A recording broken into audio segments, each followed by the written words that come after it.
Hello there, and welcome to the Kessel Rundown podcast. We're back once again to discuss The Mandalorian. I'm Ethan, and joining me as always, Count Dooku himself, Hunter. What's up? What's up? How are you doing today? I'm good. I'm good. Just had some fried chicken from a local chicken finger place here in College Station, so feeling good. Well, I'm feeling good too because I have a lot to talk about from this Mandalorian episode. We're going to break this episode up into two parts. First part, covering the Mandalorian. Second part, we're going to talk about the Bad Batch. Ethan is going to cover the Bad Batch part with me cutting into it, occasionally. But I will be taking care of the Mandalorian part with Ethan, hopefully cutting in occasionally. So before we get into this episode, how did you feel about chapter whatever this is, the convert? Yeah, I think it's chapter 19, right? Yeah, Mm-hmm. because 8 in the first two seasons. This is the third one of this season. Yeah, I was a little let down, to be honest. On the heels of last week's adventure, and we talked about. It seemed like Favreau and Filoni had kind of slammed the nitro button last week, and we got all this plot download and this, awesome action. And Mm-hmm. this season was a little, or this episode was a little flat for me. Just we got Mando and Bo kind of just confirming all the things they talked about doing the last two episodes, right? Checking back in with the Mm-hmm. covert and all that. We got some touching scenes with the two of them, but overall, not really much happened there. The big plot development we'll talk about is all the stuff with Pershing, which I found was generally a little bit drawn out, and I could have done with about 20 minutes less of that. Okay. But I know you have a greatly different opinion, and this is why this podcast is awesome because we can have different opinions, and we're not going to kill each other over them. We can just talk about it. So, what did you think of this episode? Yeah, well, I thought it was amazing. I've been wanting an episode like this covering the New Republic ever since The Mandalorian got announced for, this time period in Star Wars. We don't know what the New Republic is. We don't know how they function. And with this episode now, we know how they function. They're just a broken pseudo empire. They're just trying to just pick up all the pieces. Yeah, it's a realistic look into what can happen after a revolution like this. And I'm glad they didn't stray away from it. I'm glad that they showed this kind of crappy government. It really gives context to how the First Order really rose. Yeah, I've been we actually, I promise this point will connect, but we actually just rewatched all four of the Hunger Games movies this weekend because I think they're about to go off of Netflix, and my wife was like, we have to watch them. It's been a long time, probably since they originally came out in theaters, since I've seen at Hmm. least the last two movies. I was struck by, like, man, I didn't realize how incompetent this rebellion was. Like, they're rebelling against the Oh capital. yeah. It's kind of just blow stuff up and figure it out later. And um it does kind of tell you that, man, these rebellions are really precarious. And if you're not careful, you can have someone like in Mockingjay with President Coin. She ascends to president and she starts acting just like the previous president. If you're not careful, it can just repeat itself, right? And that's exactly what happened with the First Order. History just repeated itself because they clearly weren't careful enough about how, drawing up different constitutions and crafting a radically different government. Instead, they kind of just tried to go back to what it was before the empire, and that just wasn't possible.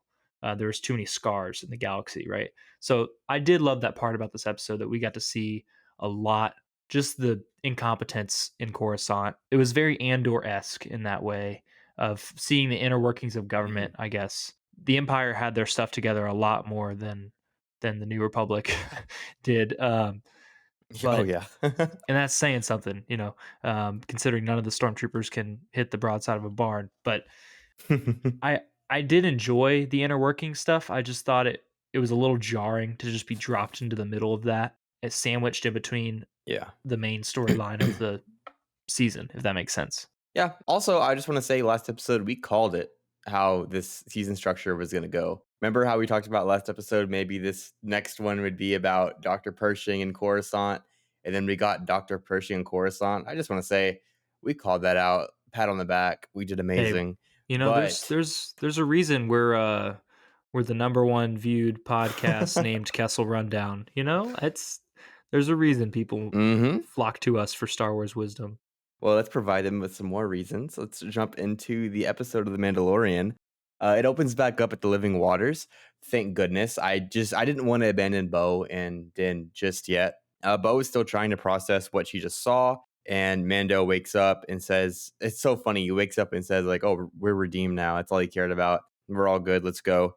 Before they leave, Din gets a small flask and he takes some of the Living Waters as proof that comes in clutch later on. Like, arrive at the armor. But before they go, Bo-Katan asks Din, like, "Did you see anything down there? Anything alive while I was saving your life?" And he goes, "No." She's like, "Okay, yeah, cool, never mind." So she's not telling Din what she saw down there, which makes me think that she might try to.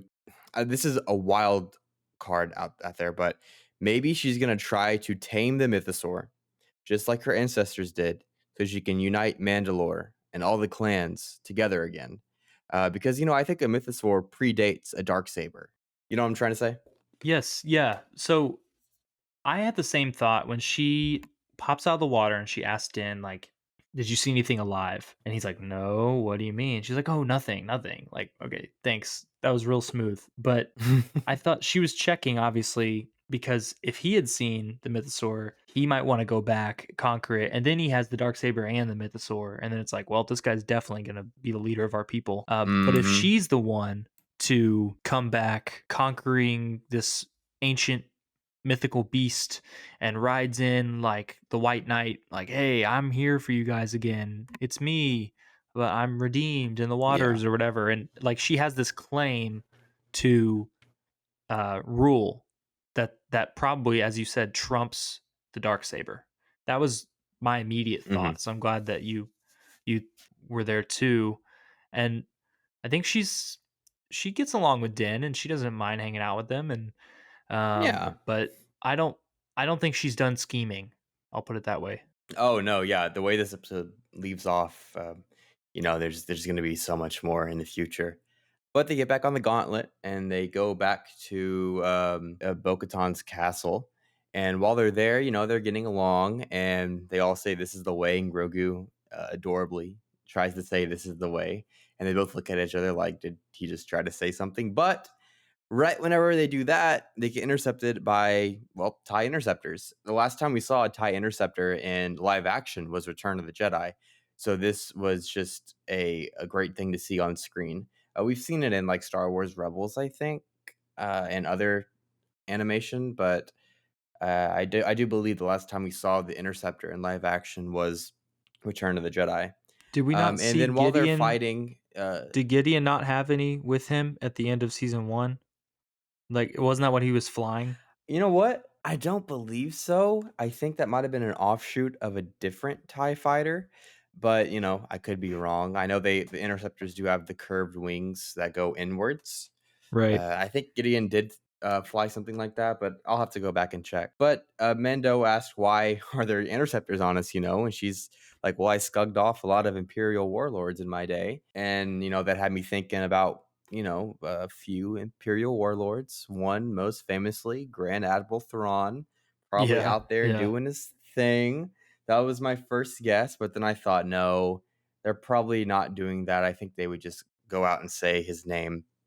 So Mando's like, "Okay, well, just drop me off at my N1 and I'll help pick these people off." And so he does this cool, like, Iron Man, like, like Captain America, the Winter Soldier type, like, jumps out of the gauntlet and turns on his jetpack at the last second and gets in his N1. And these, cool dogfight happens over the castle. And I heard you trying to talk. So anything to add in there? No, I was just no, I think the superhero landing was funny. Made me think of Deadpool. I don't know. I really enjoyed the dogfight, like, a lot. I thought Yeah. it was I audibly said, "That's so cool" at 8:30 in the morning on Wednesday. Luckily, no one was around to hear me, but spring break, so I was by myself. So I watched Mando and Bad Batch like first thing when I woke up Wednesday. It was great. Anyways, I really enjoyed the fight, and I thought it served its purpose. It was like a 5 minute awesome sequence. You can tell Hmm. there were some practical effects there.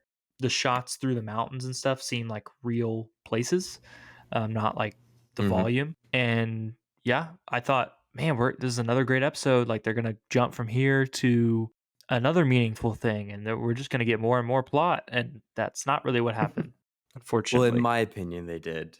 But before we go off to Coruscant, I do have to add once the TIE bombers bomb Bo-Katan's castle, Bo-Katan tries to take the squad out. She takes one out, but then a whole lot of TIE interceptors come from just everywhere and swarm them. And I do believe either Bo or Din says like this is a lot of firepower for an Imperial warlord. And so that's just dropping hints that Thrawn's out there. Could Yeah. be.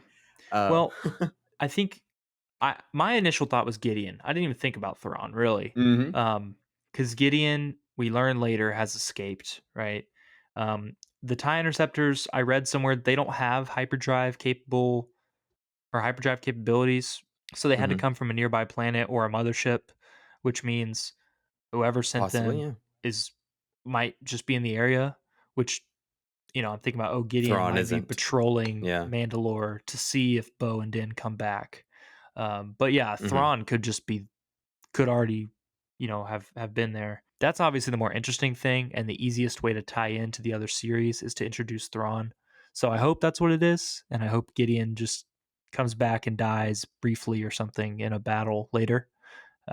But my first thought was Okay. Gideon, and yeah, I'm excited to see where they go. If it's Thrawn, I'm totally fine with that. Before we go to Coruscant, just real quick, I know I already said that already, but I think the reason we see tie interceptors and not just regular ties is in Star Wars Rebels, like Thrawn is connected to experimental tie fighting units. See, I don't remember the name of the tie fighter they tried to streamline um, back whenever he killed that one guy on a speeder. If you do you remember that episode whenever Thrawn made that one guy get on a faulty speeder and it blew up, and he was like, well, now we can't, like mass produce this. Or do you remember that episode at all? If not, that's completely fine. But I No, think the reason I they don't, but I involve believe you. That sounds awesome.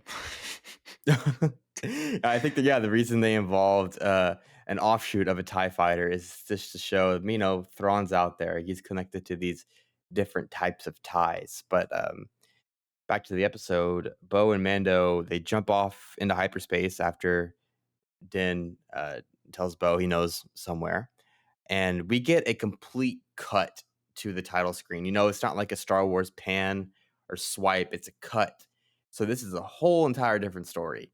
There could be some like lingering strings to like Mando and Pershing and all that, but that signified that this is going to be a Pershing episode. We'll get some Mando and Bo later on, but for right now, we're going to focus on Pershing. So we're back on Coruscant, Galaxy's Opera House that we saw in episode 3, and we also get a shot of the comms officer. We later learn who's Elia Kane, who worked on Moff Gideon's ship. We see her running up the steps just as Anakin did in episode 3 to go meet with the Chancellor.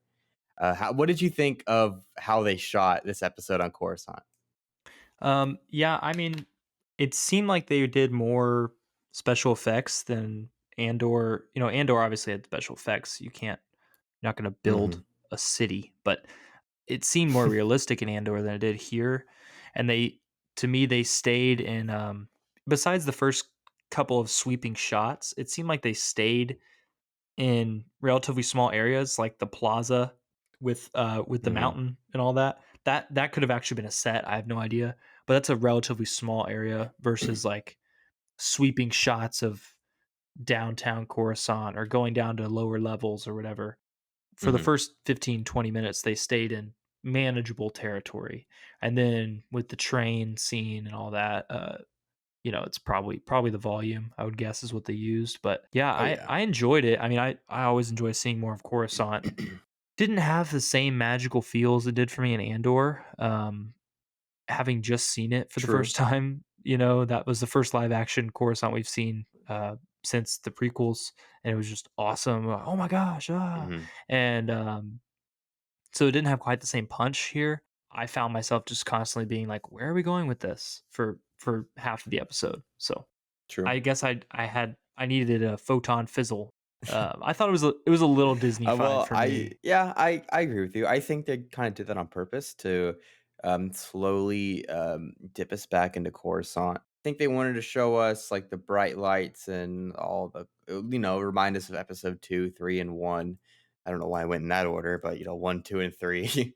And, for familiarize yourself with it, and as we get into the nitty-gritty, we might get, a darker look at Coruscant a little bit later on, like we did at the end of the episode. But Pershing is talking, having a speech on behalf of the amnesty program at the Galaxy's Opera House. And he's talking about his life, how his mother died from heart failure because they weren't allowed access to like a organ replicator. And he wants really everyone in the galaxy to have access to that type of healthcare. So good guy Pershing. Then he starts talking about what I think is interesting, gene splicing, taking the best parts of each DNA strand and putting them together to make this the best specimen. And that's alluding to Snoke and Palpatine. He's the somehow, and the somehow Palpatine returned. That great line by Poe Dameron. So he's talking about his research and how he wants to continue it for the New Republic. He wants to support the New Republic, and then he gets out. He's like covered with these socialites from Coruscant talking about how great he is, how lucky they are to have him on the New Republic side. And one guy even says, like, we don't get involved in that type of stuff. Empire, New Republic, like they're all the same to people with money. Right, which is so true, right? We talked last week about Yeah. the Operation Paperclip, Mm-hmm. how the Americans were using Nazi scientists post World War II to their, for their own needs. Um, and we see similar things here, but it was a little bit more understandable. A Oh yeah. galaxy with trillions of people. They recruited good scientists from the Republic era, right, to do this, and it wasn't like they were. I don't know. He seemed like a genuinely like not a morally terrible person, right? Pershing, and Mm-hmm. I think he was being genuine about what his origin story was and what he hoped came from the research. We saw in I think of chapter 3 how horrified he was when he found out, what they or when he found out like that Grogu might be in trouble or that they were going to kill Grogu, right? He wanted to keep Grogu alive even Mm-hmm. though he was harvesting his blood. He wasn't going to kill him. And so I think he's a No. decent guy. He's very easily manipulated. We saw in this episode, but I really loved the red carpet scenes with the politicians being like, "Oh, it's just so wonderful to have you," and what New Republic Empire, it's all the same to us, right? That it's disturbing, but it's true. Yep, it kind of reminded me, of Andor at the party for Mon Mothma. At Mon Mothma's party, they're all talking about, how the Empire and like the Republic. It's just the same thing for them. Like this part of the episode is the Mandor lorian. That was a bad joke. Ha ha ha ha ha. So, Dr. Pershing catches a space taxi and he gets to the amnesty program housing, which is just like an internment zone for ex Imperials, where he meets M34, M40, G27, and G68. These people all worked with the Empire and they're all reduced to numbers instead of names, which is going back to the clones. It's all doing a full circle. It's showing how the New Republic isn't capable of, I don't know, just being a government. And they all share like war stories, and they find out that G68 was the comm officer on Moff Gideon's ship. And one of them, I think it's M34, is surprised to hear this. They're all surprised to hear this. They're like, well, we didn't know you worked with Moff Gideon. Like, there's a reason y'all didn't know. She's very shady. Then they start talking about like what they miss, and Pershing gets into the yellow biscuits. And later on, in the middle of the night, he gets a knock at the door, and he finds that he had those yellow travel biscuits. Somebody gave it to him as a show of hospitality. It was in an Mm-hmm. imperial box, Yep. bro. Like it wasn't like she just had them laying around. She got a giant like imperial can with a signet on it and was like, "Hey, did you see that thing I dropped off?" Like I just Mm-hmm. it was pretty transparently, oh, she must have some imperial connection still, right? I don't know. Oh, definitely. And then we also we get talk of Moff Gideon, his whereabouts. So he either escaped en route to his war tribunal and probably killed Cara Dune on the way out. So cool. Or he got hooked up to a mind flayer, or maybe something else. Nobody really knows what happened to Moff Gideon. That might be purposeful on the New Republic's part because they don't want anyone to know what Moff Gideon's up to or where he's at. But we get to Bendu Day, which is so funny. They say the days of the week. They're on Bendu Day. I looked it up on Wikipedia. The days of the week on Coruscant go Prime Day, Cinta Day, Togs Day, Zell Day, and Bendu Day. And then occasionally they add Thursday and Saturday in there on some rotating weeks, which is I thought was pretty That's funny. incredibly So confusing. Bendu Yeah. Day. Bendu Day, I don't know. I don't know if this is an order, but I think Bendu Day is like Wednesday because it's named after the Bendu and he's the one in the middle. So I think that Wednesday would be a good day for Bendu Day. It also felt like a Wednesday, you know. I just slogged down by work and everything. This episode felt like a So we Wednesday. see what Pershing is doing. This this You really loved this episode episode, this didn't you? this episode was like 10 a.m. on a Wednesday when you realize, man, I've got the rest of the day in front of me and then 2 more days. Back to Bendu Day. We learned that Pershing is taking data cards and he's archiving them. Just later on, we find out that they're being destroyed even after he archives them. So it's meaningless work. But he takes a break from that after work. He goes with Elia Kane, who he only knows as G68. They go to Monument Plaza. Last time we saw Monument Plaza was in the Clone Wars, but we also heard about Monument Plaza in the High Republic books. It's where the Chancellor goes to do her meetings and everything, and they start talking about their lives together, not together, but they start talking about their lives. And G68 reveals that she kind of grew up on Coruscant in the Imperial training yards, and she saw how it changed from Imperial control, as we saw in Andor, to more of this New Republic controlled, and it looks the same, but it feels different. They Yeah, also see the peak of Umate, which is the highest peak, the only surface from like a natural Coruscant that's left on Coruscant, which is pretty sad actually. And just to see it as like an amusement, it's really sad to see. And all the other like natural, like the trees we see in the Amnesty housing, they're all dying. It's not upkept. So it's kind of sad to see how the city planet just is mistreating its natural beauty. well, they said 1 trillion people live on that planet. We learned that. They gave us a, exact number in this episode. 1 trillion planet residents. That's So insane. imagine, I mean, we don't know how big the planet is, but it doesn't look crazy big, right? There's so many levels, right? It's just a packed Mm. city. That's a scary amount of people. There's a lot of, Just imagine. sorry, go ahead. Yeah. No, I was gonna say just imagine Mount Everest. Like we're so overpopulated that we build up, and the highest level is Mount Everest. Crazy to think about. Oh, I was just gonna say there's kind of a lot of what I talked about being Disney-fied. Was I was thinking about this scene in the plaza with which I love the March of the Resistance theme being played in the background. That was really fun. Yeah. But other than that, I mean, just a lot of like, wasn't there a better way to show that he was being deceived than to fake this friendship for 15 minutes? It just kind of went on for a long time to me. Yeah. And but, thinking back on it or on a rewatch, you're like, "Oh, okay, she's definitely playing him." And you kind of knew in the moment she was playing him, but it was just a Yeah. long It's a different play. episode. Yeah. So Yeah, it's a different episode when you rewatch it. so they go straight from here to, well, I guess she asks him if do you want to continue your research, trying to convince him to do this. Mhm. And then so he goes and asks about it. I found these droids that are like keeping up with them, almost like a counselor, like a social worker. I found that really It's like depressing a for parole him. droid, yeah. Yeah, for him and for Yeah. everyone else. Like they don't even get to talk to a real human here. It's or a real being. It's yes or no questions only, basically.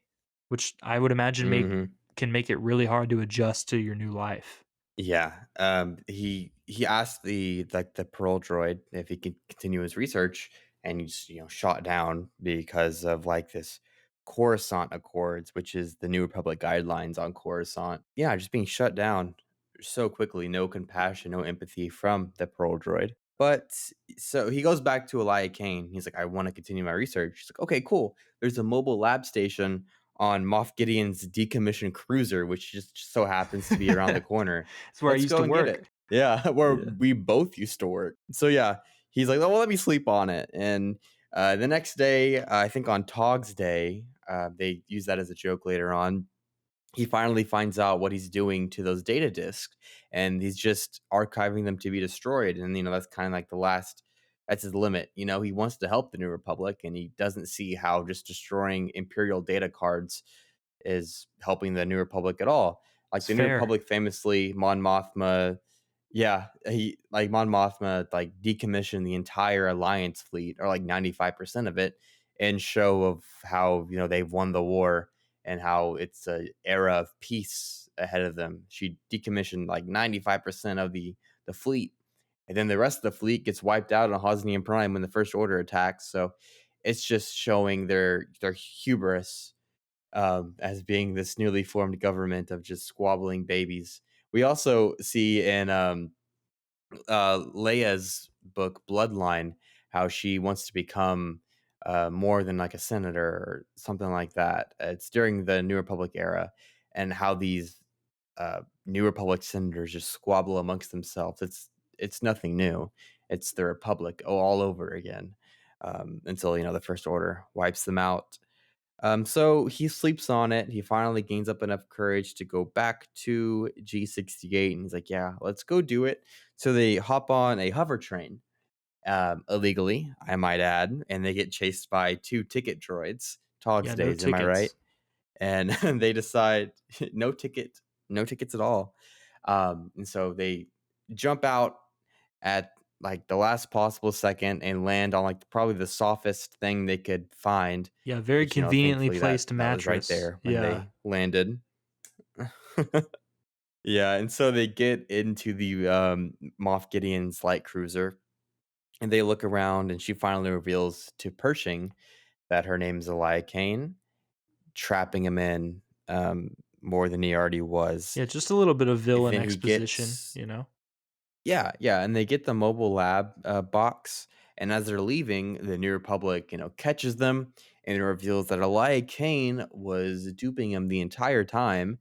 And I think a lot of people did like kind of look this over in like episode reviews that I saw, but she takes the mobile lab device and she walks away with it. I don't know if she's going to give that back to the New Republic or she's keeping that, but she walks away with it. And so Pershing was double crossed. Uh oh. And he gets sent to a mind flayer. And while he's hooked up to the mind flayer, I thought it was a pretty funny scene. He tells the Mon It's a Calamari trap. that it's a trap, and he just Yeah, looks that at was him. He funny. just looks at him with these dead eyes.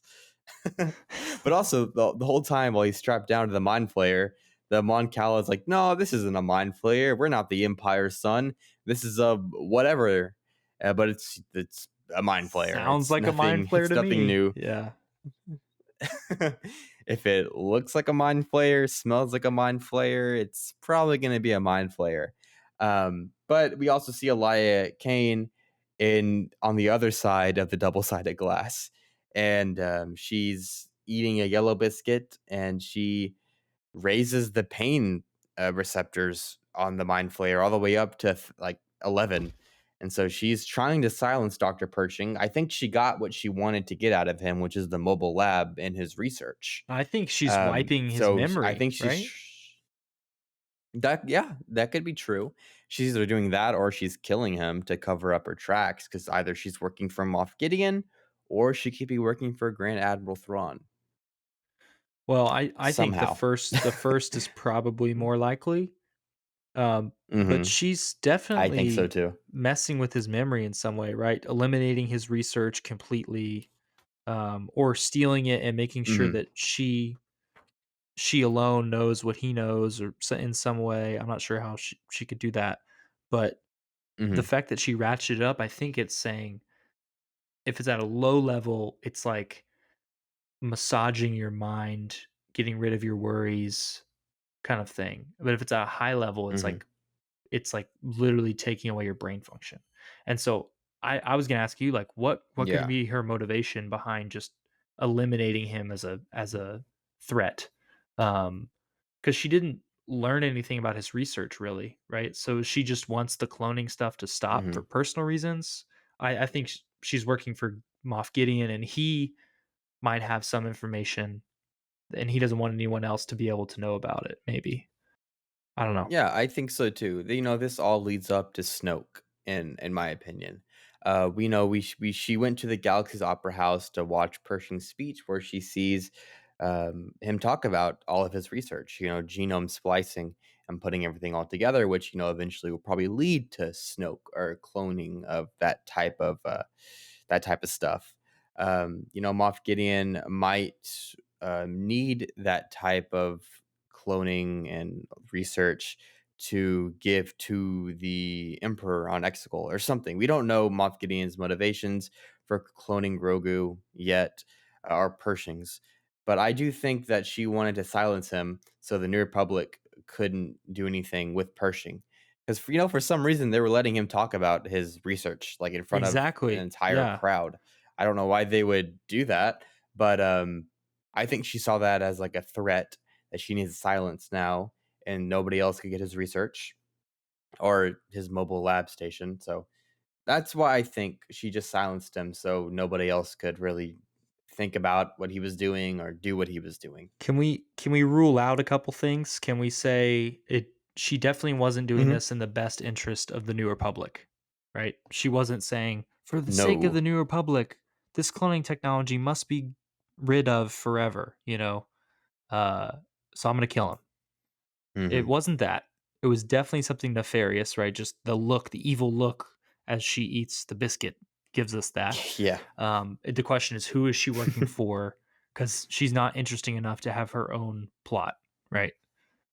So who is she doing No. this on behalf of? She used to work for Gideon. That's why I think it's Moff Gideon. But the larger story, it would serve the larger Mhm. story better if somehow she had been in contact with Thrawn, right? Or maybe Gideon is working with Thrawn. Who knows? Yeah, yeah, I believe he's going to get tied together. But let's jump back over to Mando and Bo-Katan. You're probably happy to talk about them. They arrive at the Children of the Watch convert. They were greeted by Paz Vizsla, which I thought was going to be a bigger thing. Like a Vizsla yeah, and yeah. Bo-Katan, but they didn't really go for that, and they might go for that next episode. But they see each other and they get pushed in to the armorer's little workshop, and they have to prove that they've been bathed and they've been redeemed in the living waters. And she drips the living water into her basin that we saw at the very beginning of the first episode, and Yeah. that little metallic shine is Pensive. that means that it's a living water. Yeah, yeah, in the pensive, as we talked about.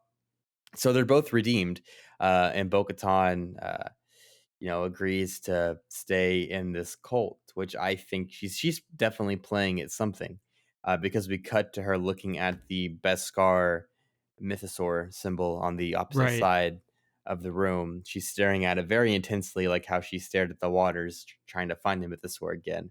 So Well, she's playing at something. She's working her way up. I think she's realizing, "Oh, that's not a myth, that's real," and she probably has new respect for it. But I Hmm. think you're right in that she's probably gonna ingratiate herself to the covert and be like, you know, um, I'm redeemed now, like, I'm new."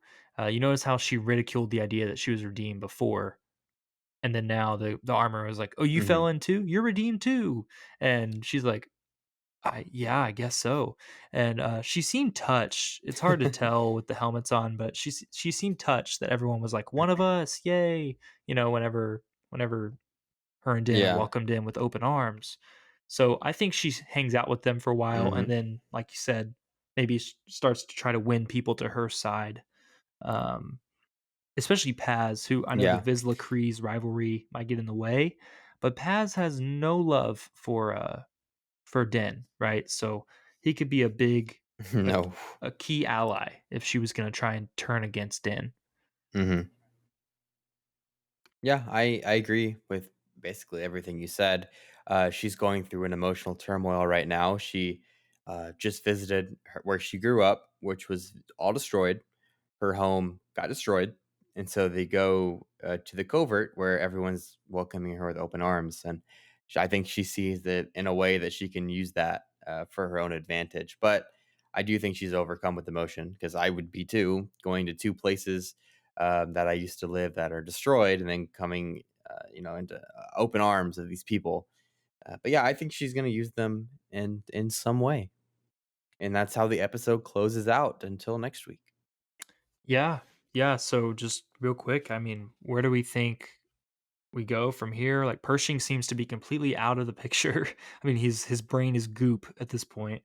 Um, so now, um, either Gideon or Thrawn has access to cloning research and no one else does, right? So they have to be helping Palpatine in his Mhm. bigger goal, of cloning.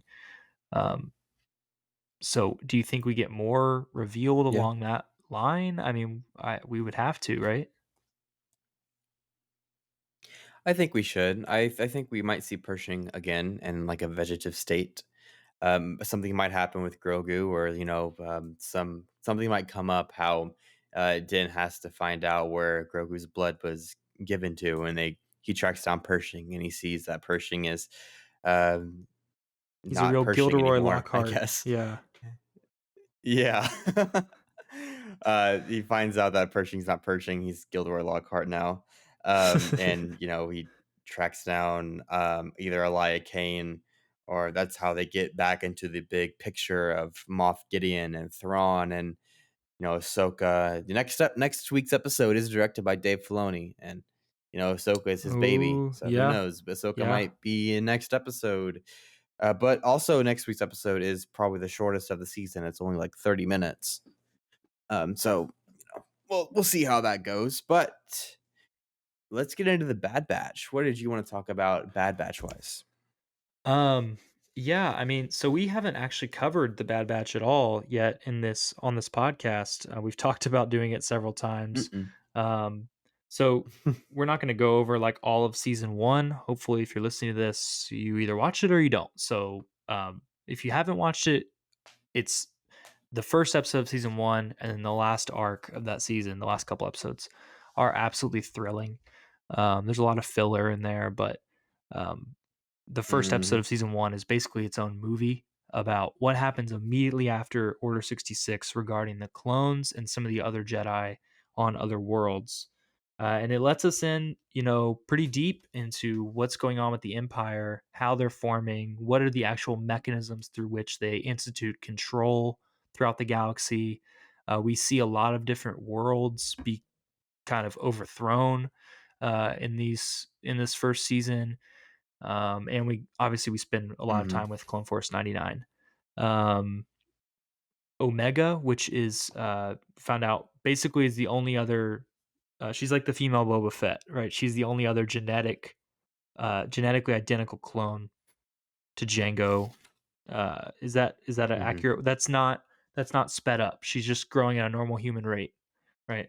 She's genetically Yeah, that we unaltered. know of. Yes. That we know of. Yeah, Omega is the only other a genetically unaltered clone. Yeah. So, I believe she's voiced by Michelle Ang. Is that right? Uh, Hmm. and then D. Bradley Baker does the entire Bad Batch, and he does all the clones too. So he's doing a lot of work in the studio, which is hilarious to think about. Um, but yeah, so Omega, they rescue her, and there's a lot of kind of like little Leia and Kenobi where she gets lost and they have to pick her up or whatever. They do a lot of missions, right? Side what'd you call them? Fetch quests. Hmm. Um, but there's a lot of Fetch interesting quests. lore. Yeah. Um, season two that we're gonna focus on today. Um, I found it interesting. There's not really as many arcs in this season. So season one was kind of like Clone Wars Part two, Hmm. right? There was 3 or 4 episode arcs that followed a certain storyline to its completion, and then we hopped to another storyline. Season two is really focused Hmm. on kind of one at a time. So I looked through the episode list and I really only found 3 identifiable instances where something carried over episode to episode. Um, so the first 2 episodes, which were released together shortly after the new year, um, those were awesome. That was the Count Dooku treasure hunt Mhm. where they were going after Dooku's wealth that he had left on Sereno when he died. A lot of great like Mhm. this is what it's like to be a clone that's uh I don't know, it's kind of slowly working towards the idea that all these clones are about to be wiped out in like a genocide almost. Um all these clones are being either Yeah. decommissioned, killed, or released, right? Just you no longer work for the Empire. And they're like, what? Um, we, we saw a little bit of that in Rebels, um, with Rex and the guys, and Mhm. but we see a lot more of that in Bad Batch, because it's the beginning of all these clones realizing we were bred and created to be soldiers, and without war, what are we? Right. That's a really interesting point. Mhm. So episodes 1 and 2 run together. That's the Sereno arc. Then episodes 7 and 8 um, run together as well. I'm blanking on the names of the planets they were on. Um, but and then episodes 9 and 10 are where they're stuck in the mountain with all the explosive materials. Um, Yeah, the mining the guild. mining, yeah. So not my favorite arc, but it they did run together, and we met some really weird, some really weird like uh, mining like drug lords. I don't even know how to describe that.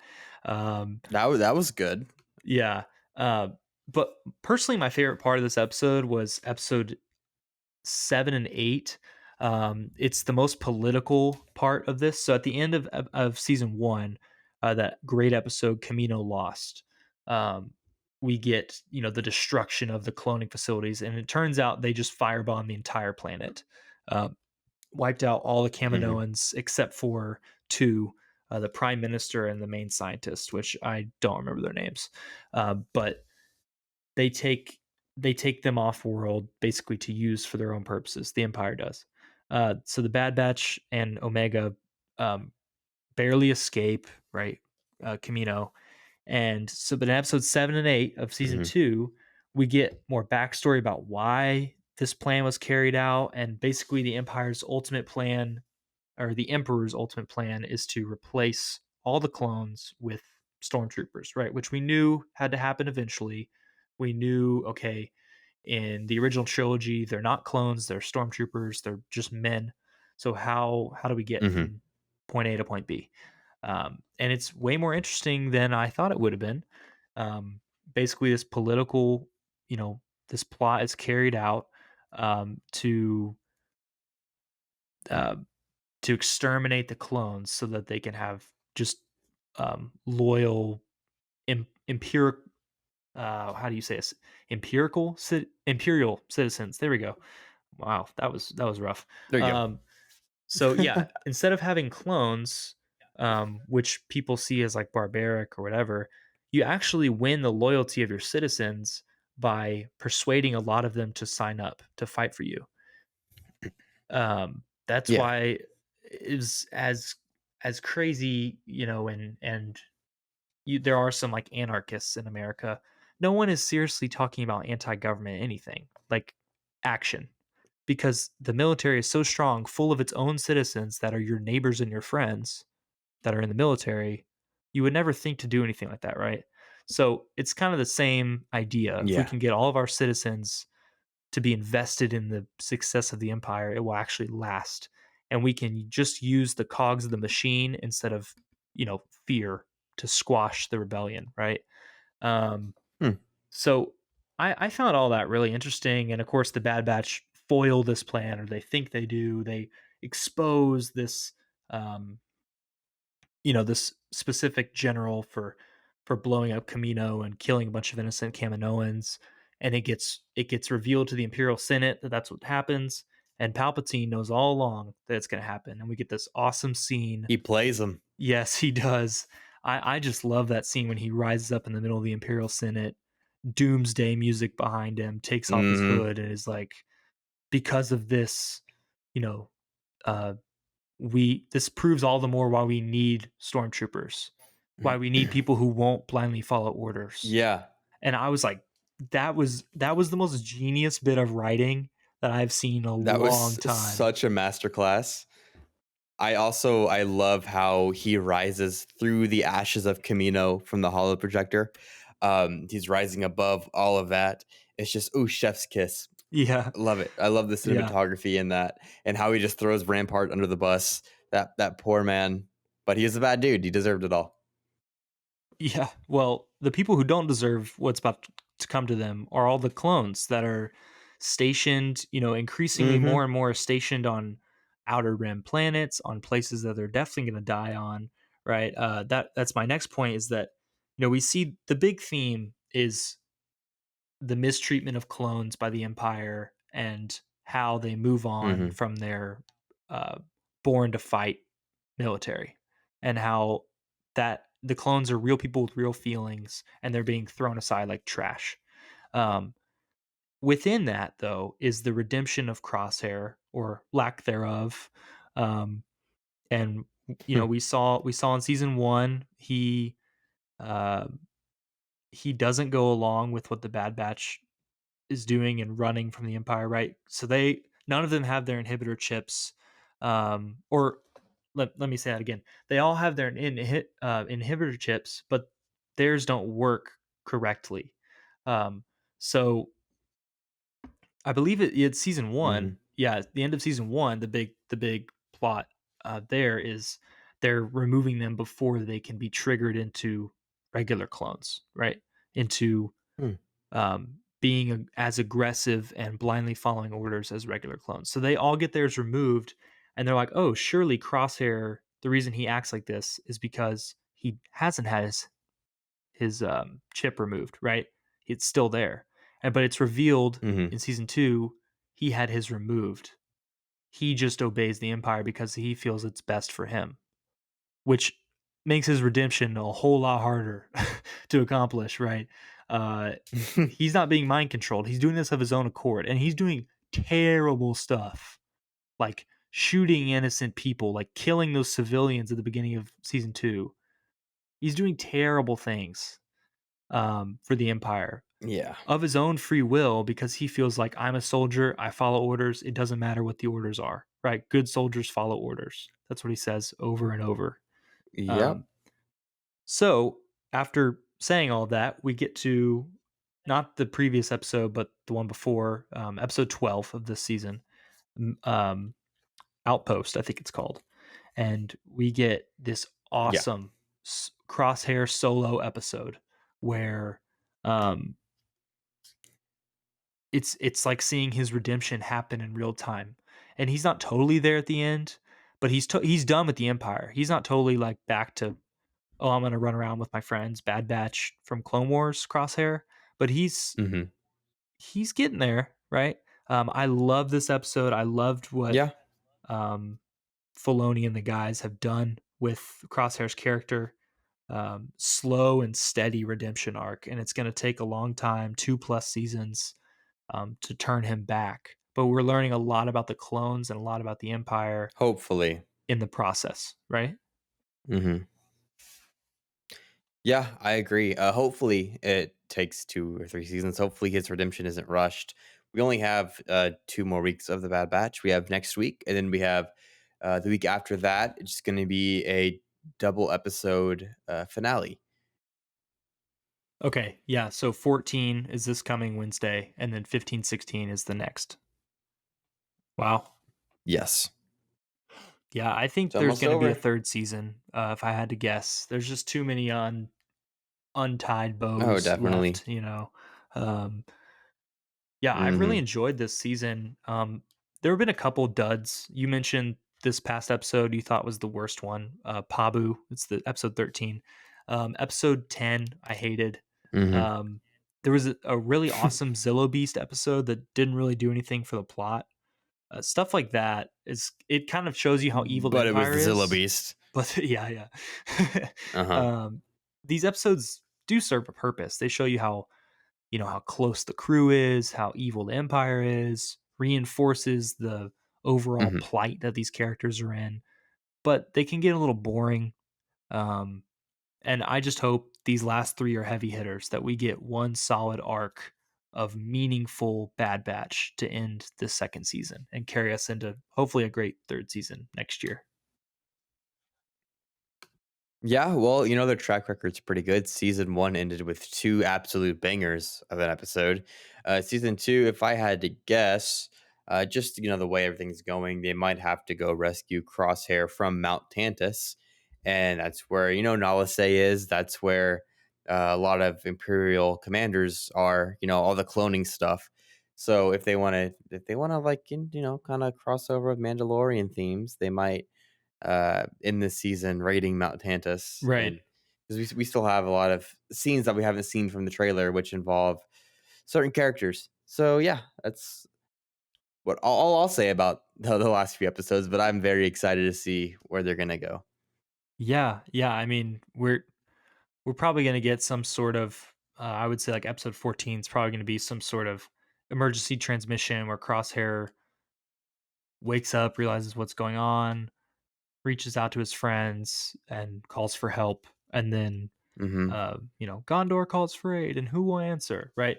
And eventually, last couple episodes, they come to his rescue, blow up the place, take him away, Yeah, and he actually stays with them. That would be my guess. Um, but man, I would love some yeah. more big picture Imperial stuff, because to me, that's the most interesting part of this show is what we learn about the Empire. Well, we could get both. Right, Yeah, we could right. get both because you know how um oh gosh um how Echo left with Rex, and they were investigating the clones that were turned into like assassins. I maybe that's what's happening with Crosshair. Maybe they're turning him into like an assassin, like we saw in those last few episodes. And Echo and Rex's research lead them to Mount Tantus, which lead them to Crosshair, which the Bad Batch has to get involved because they want to rescue their brother, of course. And if they do rescue him, like you said, it would be cool if he rejoined the team. But I don't know if Crosshair's all the way there. They might rescue him and he goes off on his own, kind of like at the end of episode 1 of season 1. I mean, but he doesn't go back to the Empire. He might go do something else. But there are a lot of story beats that could happen that can lead us into very uh, big, like juicy news for the Empire and its inner workings. So I'm excited for that.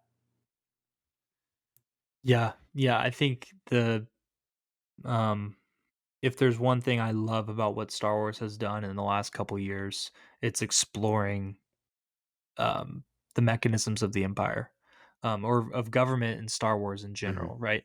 For me, watching the prequels, I always was left wanting more about how this place works.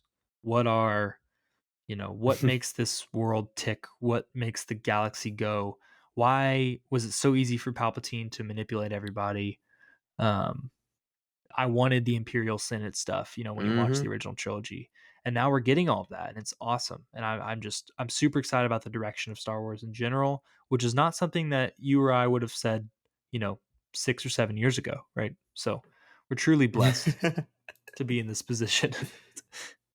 Yeah, it's such a weird feeling having all this content coming out so soon. We have the Acolyte. I mean, this just finishing off this year. We have Ahsoka still to watch, and then we have the Acolyte in 2024, and we have the second season of that Star Wars Visions, which is the animation series that they're doing.